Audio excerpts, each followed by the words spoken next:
নমস্কার, আমি জ্যোতিষগুরু দ্রোণাচার্য।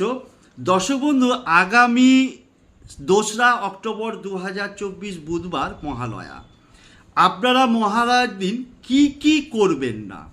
নাম্বার 1, ওই দিন অর্থাৎ মহালয়ার দিন কোনো নেশা জাতীয় দ্রব্য কোনোভাবেই গ্রহণ করবেন না। এতে সমস্ত দেবদেবী এবং আপনার পূর্বপুরুষগণ তাতে অসন্তুষ্ট হবে।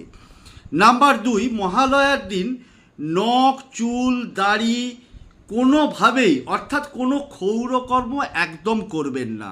3 নম্বর, ওই দিন অবশ্যই আমিষ আহার করবেন না, অর্থাৎ আপনারা নিরামিষ আহার করবেন। নাম্বার 4, ওই দিন কোনো শুভ কাজ অর্থাৎ যেমন সাধ ভক্ষণ বা গৃহপ্রবেশ এই জাতীয় যে শুভ অনুষ্ঠান